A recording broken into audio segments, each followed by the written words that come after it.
This is the blessing with which Moses, the man of God, blessed the people of Israel before his death. He said, "The Lord came from Sinai, and dawned from Seir upon us. He shone forth from Mount Paran. He came from the 10,000s of holy ones, with flaming fire at his right hand. Yes, he loved his people. All his holy ones were in his hand. So they followed in your steps, receiving direction from you. When Moses commanded us a law, as a possession for the assembly of Jacob. Thus the Lord became king in Jeshurun, when the heads of the people were gathered, all the tribes of Israel together. Let Reuben live and not die, but let his men be few.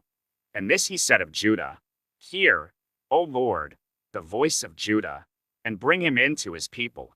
With your hands contend for him, and be a help against his adversaries. And of Levi he said, Give to Levi your Thummim, and your Urim to your godly one, whom you tested at Massah, with whom you quarreled at the waters of Meribah, who said of his father and mother, I regard them not. He disowned his brothers, and ignored his children, for they observed your word, and kept your covenant. They shall teach Jacob your rules, and Israel your law. They shall put incense before you, and whole burnt offerings on your altar. Bless, O Lord, his substance, and accept the work of his hands. Crush the loins of his adversaries, of those who hate him, that they rise not again. Of Benjamin he said, The beloved of the Lord dwells in safety. The high God surrounds him all day long, and dwells between his shoulders. And of Joseph he said, Blessed by the Lord be his land, with the choicest gifts of heaven above, and of the deep that crouches beneath, with the choicest fruits of the sun, and the rich yield of the months, with the finest produce of the ancient mountains, and the abundance of the everlasting hills, with the best gifts of the earth and its fullness, and the favor of him who dwells in the bush. May these rest on the head of Joseph, on the pate of him who is prince among his brothers, a firstborn bull. He has majesty, and his horns are the horns of a wild ox. With them he shall gore the peoples, all of them, to the ends of the earth. They are the 10,000s of Ephraim, and they are the thousands of Manasseh. And of Zebulun he said, Rejoice, Zebulun, in your going out, and Issachar, in your tents. They shall call peoples to their mountain. There they offer right sacrifices, for they draw from the abundance of the seas, and the hidden treasures of the sand. And of Gad he said, Blessed be he who enlarges Gad. Gad crouches like a lion. He tears off arm and scalp.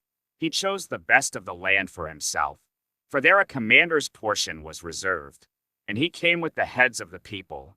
With Israel he executed the justice of the Lord, and his judgments for Israel.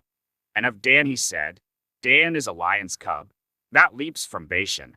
And of Naphtali he said, O Naphtali, sated with favor, and full of the blessing of the Lord, possess the lake and the south. And of Asher he said, Most blessed of sons be Asher. Let him be the favorite of his brothers, and let him dip his foot in oil. Your bars shall be iron and bronze, and as your days, so shall your strength be. There is none like God, O Jeshurun, who rides through the heavens to your help, through the skies in his majesty. The eternal God is your dwelling place, and underneath are the everlasting arms. And he thrust out the enemy before you, and said, Destroy. So Israel lived in safety. Jacob lived alone, in a land of grain and wine, whose heavens drop down dew. Happy are you, O Israel, who is like you, a people saved by the Lord, the shield of your help, and the sword of your triumph. Your enemies shall come fawning to you, and you shall tread upon their backs.